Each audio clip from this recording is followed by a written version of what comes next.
There is a town in the Pacific Northwest called Ashcombe. It is small, quiet, and easy to miss if you are driving through at the wrong hour. The rain falls often.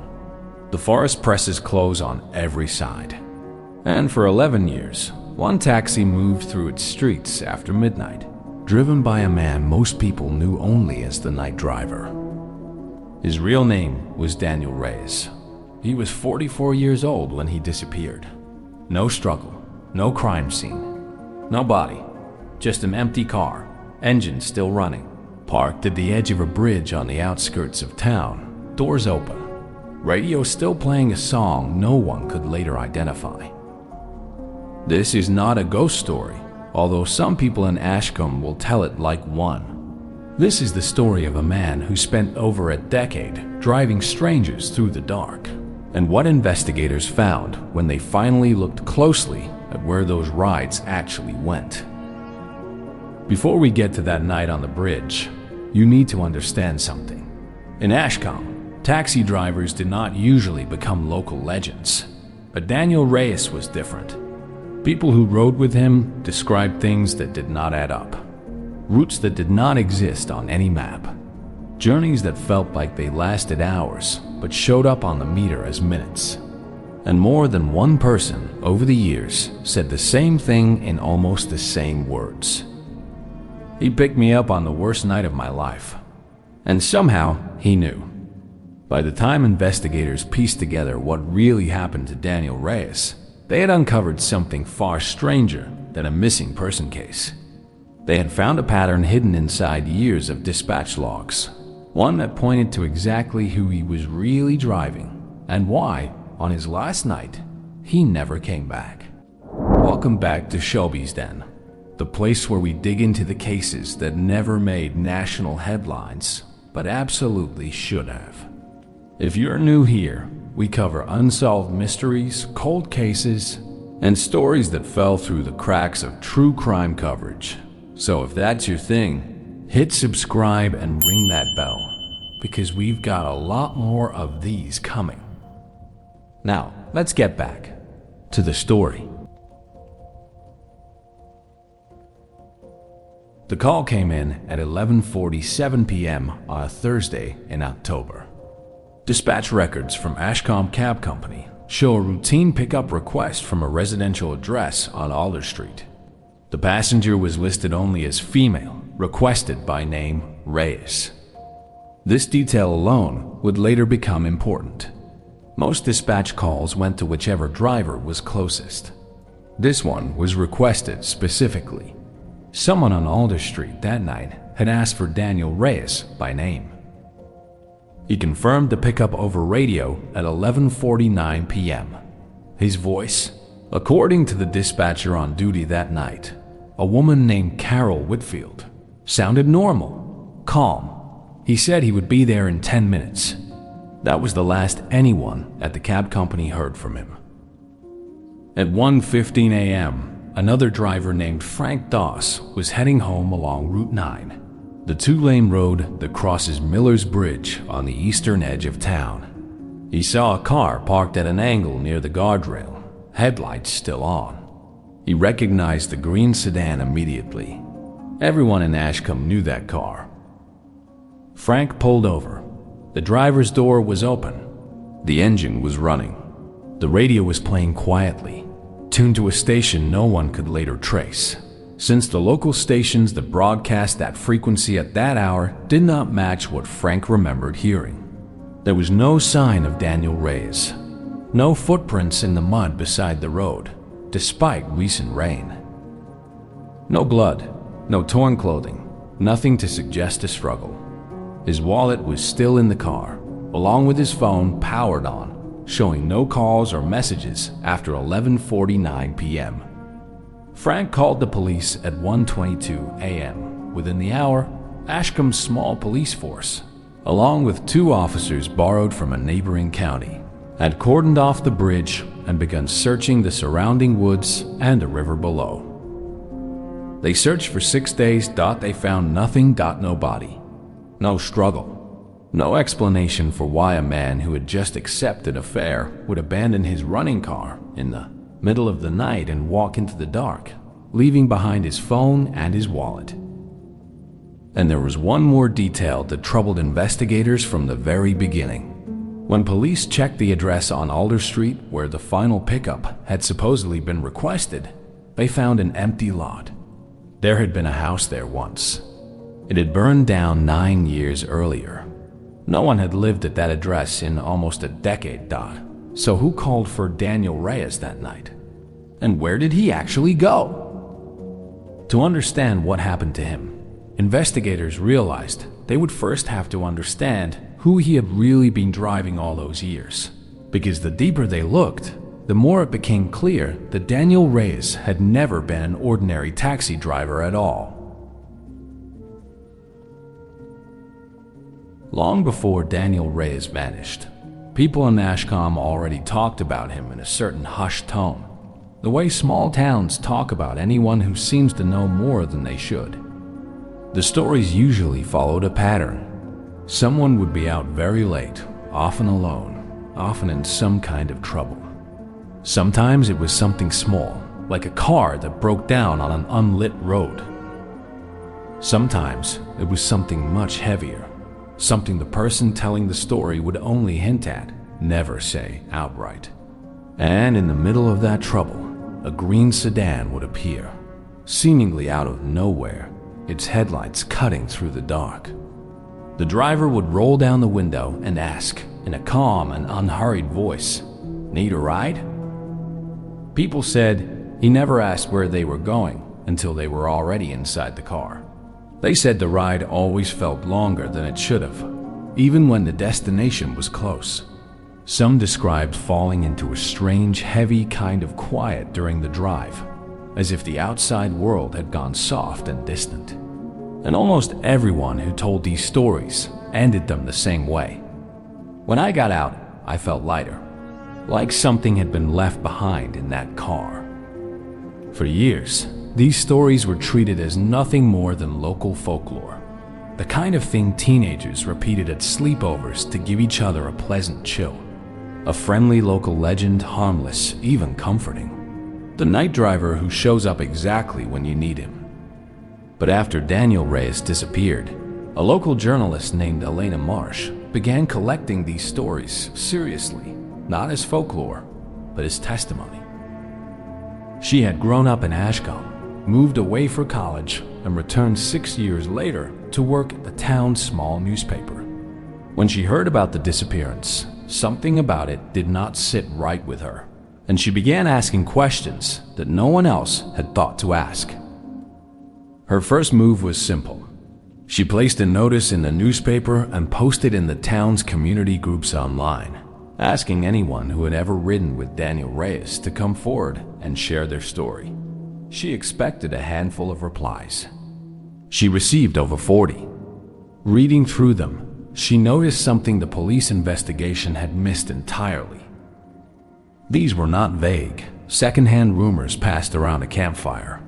These were detailed, specific accounts, many of them from people who had never spoken to each other, living in different parts of town, describing rides that had happened years apart. And an unsettling number of them described nearly the exact same experience. They had been in danger. Daniel Reyes had found them, and somehow, every single time, he had known exactly where to go. Elena began to wonder if the disappearance of Daniel Reyes was not the beginning of the mystery at all. It might have been the ending of something much older. The first person Elena Marsh sat down with was a young man named Cole Ashworth, 26 years old, who worked at the auto parts store on the edge of town. 3 years earlier, on a night he remembered with painful clarity, Cole had been standing on the railing of the same bridge where Daniel Reyes' car would later be found abandoned. He had lost his job that week. His girlfriend had left him the week before that. He told Elena that he had not planned to go to the bridge that night. Not really, but somehow he had ended up there anyway, standing where the guardrail was lowest, looking down at the black water. He said he did not hear the car approach. There was no engine sound, No headlights sweeping across the road behind him. Nothing to announce that anyone else was there. He simply heard a voice, calm and unhurried, asking if he needed a ride. I turned around and there was this green taxi, just sitting there with the door open, Cole told her. I don't know how long it had been there. I don't even remember deciding to get in. I just remember sitting in the back seat, and this feeling came over me, like someone had turned the volume down on everything terrible in my head. He said the driver never asked what was wrong. He never gave advice, never lectured him, never asked him to explain himself. He simply drove, taking a long, slow route through streets Cole didn't recognize. Streets that somehow felt older than the town he had grown up in. At some point, Cole said he fell asleep, or something close to sleep, and when he woke, the car was parked outside his childhood home, a house his parents had sold years earlier. He just looked at me in the mirror and said, "This is where you start again." Then I got out and he drove off. I never paid him. I never even asked. Cole said he walked home that night and something in him had shifted. He got a new job within the month. He reconnected with his estranged sister.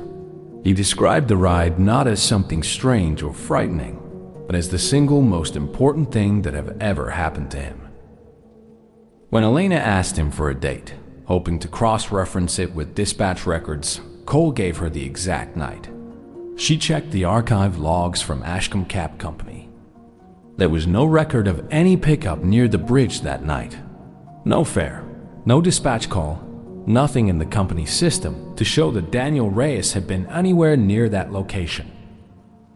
But 3 other drivers confirmed, independently, that they had seen his green sedan parked near Miller's Bridge sometime after midnight that same night. According to the company's own records, Daniel Reyes was logged as off-duty. Elena Marsh was not a trained investigator, but she understood how to organize information, and she began building something the police had never bothered to build: a timeline. She requested Daniel Reyes' dispatch history from the cab company, going back as far as the records existed, nearly 11 years. It took weeks for the owner to agree, and only after Elena explained that she believed the records might help explain his disappearance. What she found, once she laid the data out, unsettled even her. There were the ordinary fares, of course. Airport runs, late shift workers heading home, the occasional drunk teenager needing a ride after a party gone too far. These made up the bulk of his work, a normal taxi driver's normal life. But scattered through 11 years of records, Elena found a second, quieter pattern. Rides logged as no destination given, a phrase that appeared far more often on Daniel Reyes' account than on any other driver's. Rides that lasted far longer than the distance between pickup and drop-off should have required. Rides where the fare charged was listed simply as 0. No explanation given, no note from the driver. She cross-referenced these against her growing list of witness accounts. The overlap was almost perfect. Every single person who had described being found by Daniel Reyes during a moment of crisis corresponded to one of these strange, underpriced, unusually long rides in the company's own logs. There were 43 of them across 11 years. Elena reached out to as many of the passengers as she could identify, using names cross-referenced from pickup addresses and witness testimony. Most were hesitant to talk.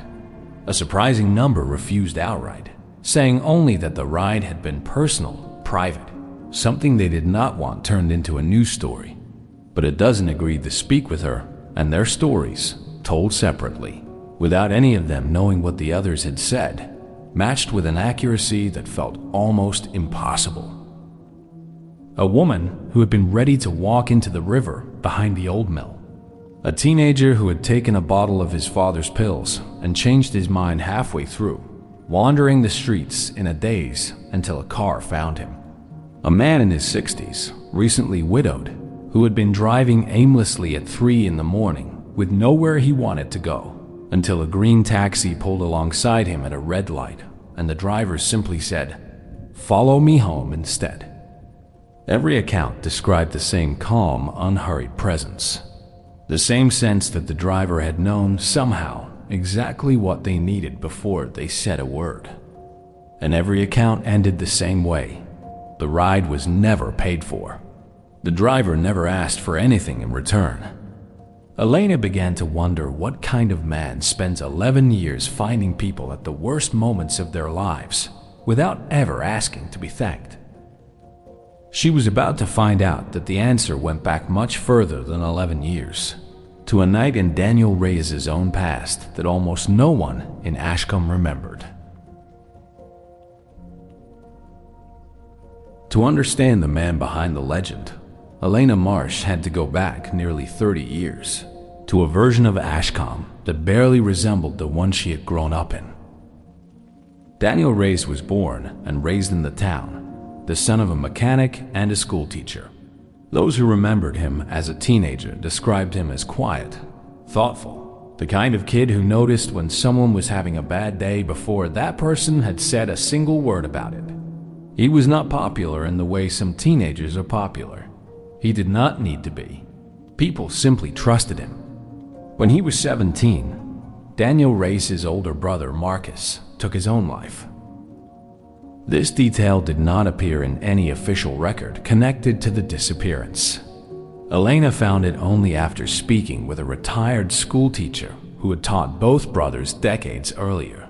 The teacher remembered the family well, remembered how the town had struggled to talk about what happened in the quiet, avoiding way small towns often handle tragedies they do not understand. Marcus Reyes had been 20 years old. He had been struggling for months, though few people around him had recognized the signs at the time, in an era when conversations about mental health were far less common than they are today. On the night he died, witnesses later recalled seeing a car, his own car, parked near Miller's Bridge for nearly an hour before anyone thought to check on him. By the time someone did, it was too late. The retired teacher told Elena something that stayed with her long after the interview ended. Danny wasn't the same after that. He used to blame himself, saying if he'd just driven out there sooner, if he'd just known something was wrong, he could have stopped it. I think that boy spent the rest of his life trying to make sure he'd never be too late again. Daniel Reyes left Ashcombe for a few years after high school. Where he went during that time remains unclear. Even his closest acquaintances in town later admitted they never asked, and he never explained. When he returned in his late 20s, he took a job driving taxis, a job he would keep for the rest of his life in Ashcombe, working almost exclusively the overnight shift. Co-workers described him as reliable, quiet, and strangely intuitive. He always seemed to know which calls to prioritize, which streets to drive down without being asked, which nights would be busier than the schedule suggested. Dispatchers joked that he had a sixth sense for the job. None of them, at the time, considered that his sense might not have been about traffic patterns or weather, but about something else entirely. Elena began to see the shape of a man who had spent his adult life turning private grief into a quiet, unspoken mission, to find the people who were where his brother had once been, standing at the edge of something irreversible, and to reach them before the worst could happen. But this explanation, satisfying as it was, still left the central mystery unsolved. A man motivated by grief and compassion does not explain rides logged with no destination given, decades-old addresses that no longer existed, or a passenger requested by name from a house that had burned down 9 years earlier. Something else had been happening on those late-night drives, and the final piece of the puzzle was waiting in the last conversation Daniel Reyes ever had with another human being before he disappeared. The dispatcher, Carol Whitfield, had worked with Daniel Reyes for 9 years. She was the one who took the final call on the night he vanished, and she was also the person best positioned to explain a detail that had puzzled Elena from the beginning. Carol remembered the call clearly. She told Elena because it had felt different from an ordinary fare request. The caller had asked for Daniel by name, using a phrase Carol had heard only a handful of times before in her career at the company. She said, "Is the night driver working tonight? Tell him it's time." Carol had relayed the message to Daniel exactly as it was given. She remembered that his voice changed slightly on the radio when she read it back to him, a brief pause before he confirmed the pickup. She had not thought much of it at the time. Strange phrasing was not unusual among late-night callers, many of whom were tired, distressed, or simply eccentric. It was only after the disappearance, when police discovered that the pickup address on Alder Street had been an empty lot for nearly a decade, that Carol began to reconsider what she had heard that night. Elena tracked down records of the house that had once stood at that address. It had burned down in a fire 9 years earlier, a fire that had claimed the life of a young woman named Rosalind Holla, 23 years old at the time. The fire had been ruled accidental, caused by a faulty space heater, though the report noted that Rosalind had been alone in the house at the time and had made no attempt to escape, despite there being ample time to do so before the flames reached the upper floor where she was found.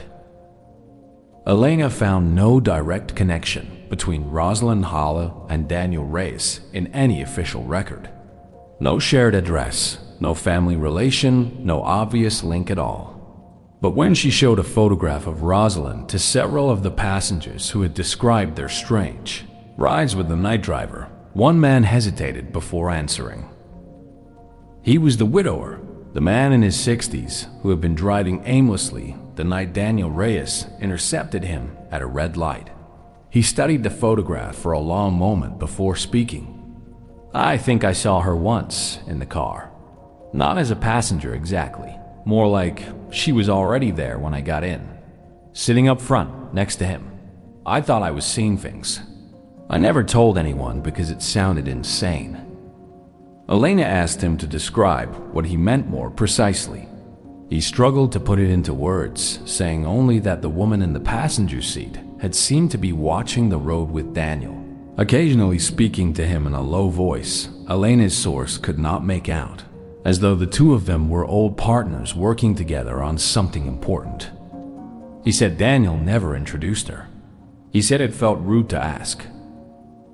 Whatever the truth behind this account, whether it was a genuine memory, a trick of an exhausted mind, or something else entirely, it added a new and unsettling dimension to the case. If Rosalind Holla had somehow been present during at least one of these late-night rides, years after her death, then the final call on Alder Street took on a very different meaning. Someone or something calling from an address where a young woman had died 9 years earlier had told Daniel Reyes that it was time. Time for what, no one could yet say. But whatever it meant, Daniel Reyes had answered the call without hesitation, driven out into the night one final time, and never returned. In the days following the disappearance, investigators reviewed every piece of physical evidence found in and around the abandoned car. Most of it was unremarkable. A half-empty water bottle, a worn paperback novel in the glove compartment, a faded photograph of a younger Daniel Reyes standing beside another young man who bore a strong resemblance to him, almost certainly his brother Marcus, tucked behind the visor. But the radio, still quietly playing when Frank Doss found the car, drew particular attention once investigators realized that no local station matched the frequency it had been tuned to. When a technician finally managed to isolate and analyze the recording captured briefly on Frank's own phone, taken instinctively in the confused minutes after he discovered the empty car, they found something strange beneath the static. It was not music, as Frank had first assumed. It was a voice, faint and layered beneath interference, difficult to make out clearly even after enhancement. Audio experts who later reviewed the recording disagreed on much of what it said, but nearly all of them agreed on one phrase, repeated at least twice in the brief clip. "You don't have to be too late this time." Elena obtained a copy of this recording through a contact at the county sheriff's office who had grown frustrated with how quickly the official investigation had stalled. She played it for several of the passengers who had described their own strange rides with Daniel Reyes. Two of them, independently, said the voice sounded familiar, though neither could explain why, and neither had ever heard Daniel Reyes speak those exact words to them. One of them, the young man named Cole Ashworth, who had stood at the edge of the bridge 3 years earlier, offered a theory that Elena found herself unable to dismiss, even though she had no way to prove it. "I think that's what he always wanted to hear," Cole said, "about his brother. I think somebody finally said it to him." Whether this interpretation held any truth, or was simply the natural human instinct to find meaning in tragedy, it captured something that seemed to run through every account Elena had gathered. Daniel Reyes had spent over a decade trying to reach people before it was too late. If that final radio message was real, if it meant anything at all, it suggested that on his last night, someone had been trying to reach him in return. The question that remained was where that final journey had taken him, and whether he had gone there by choice. As Elena's article series began to circulate, first through the local paper and then after a regional television station picked up the story, well beyond Ashcombe, public interest in the disappearance grew rapidly. What had started as a small-town missing person case became something closer to a phenomenon, drawing amateur investigators, true crime enthusiasts, and skeptics from across the country, all offering their own theories about what had happened to the night driver. Most of these theories fell into predictable categories. Some believed Daniel Reyes had simply staged his own disappearance, overwhelmed by years of unpaid, emotionally exhausting work, and had quietly started a new life somewhere else under a different name. Others suspected foul play, pointing to the fact that a man who spent so much time alone with strangers late at night made an obvious target for anyone wishing to do him harm. But these explanations struggled to account for the details that Elena had spent months documenting. They did not explain the pickup address that had not existed in 9 years. They did not explain 43 unpaid rides matching the exact profile of people in crisis, spread across more than a decade, each one seemingly anticipated before it happened. They did not explain a radio tuned to a frequency no station occupied, playing a voice that multiple witnesses found unsettlingly familiar. Local police, to their credit, reopened certain aspects of the case after Elena's reporting drew wider attention, though officially the investigation remained classified as a missing person case, rather than anything more unusual. A new search of the riverbed below Miller's Bridge was conducted using updated equipment, extending further downstream than the original search had covered. This second search turned up something the first had missed. Roughly half a mile downstream, caught against a fallen tree at the river's edge, searchers found a single shoe. It was identified through a partial serial number still visible on the sole, as matching a pair Daniel Reyes had been known to wear, based on photographs provided by his co-workers and confirmed by the store where he had purchased them 2 years earlier. No other physical evidence was found nearby. No second shoe, no clothing. Nothing to suggest what had happened between the bridge and the point where the river had carried this single object downstream. But its discovery reignited public and official interest in the case and reopened a question that had quietly settled beneath the surface of Elena's investigation. Had Daniel Reyes gone into that water? And if he had, willingly or not, was there any chance he was still alive? Elena, Marsh spent the following weeks trying to reconcile everything she had gathered into something resembling a coherent explanation, though she would later admit in the final piece she published on the case that a fully rational answer never quite presented itself. She returned to the photograph of Marcus Reyes, the one found tucked behind the car's visor, and to the story of his death near that same bridge nearly 30 years earlier. She returned to Rosalind Hull, the young woman who had died in a house fire 9 years before the disappearance, and to the strange, half-remembered account of a woman sitting in the passenger seat beside Daniel Reyes on at least one occasion. She returned to the 43 unpaid rides, each one matching a person at the edge of crisis, each one somehow anticipated with a precision no ordinary dispatch system could explain. And she returned, finally, to the recording captured on the radio that night. You don't have to be too late this time. Elena never claimed to have solved the case in any definitive sense. In her final published piece, she offered what she called, cautiously, her best understanding of the available evidence, while acknowledging that much of it resisted conventional explanation. Her theory was this: Daniel Reyes had spent his entire adult life carrying the weight of a single failure, real or perceived, the night he had not reached his brother in time.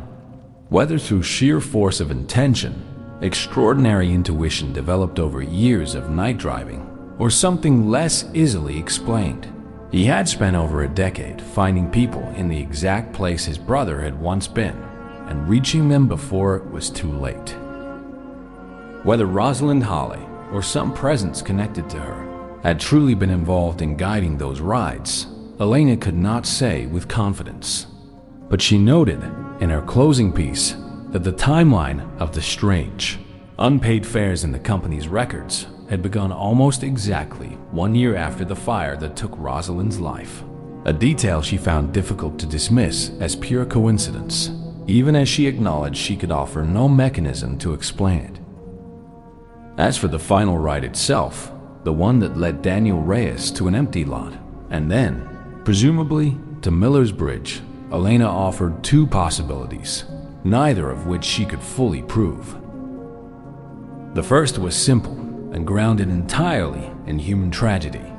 After years of carrying other people's crises without ever processing his own, something had finally caught up with Daniel Reyes, and on that final night, overwhelmed, he had gone to the same bridge where his brother had died and had not walked away from it. The second was harder to state plainly, and Elena herself seemed uncertain how seriously to offer it.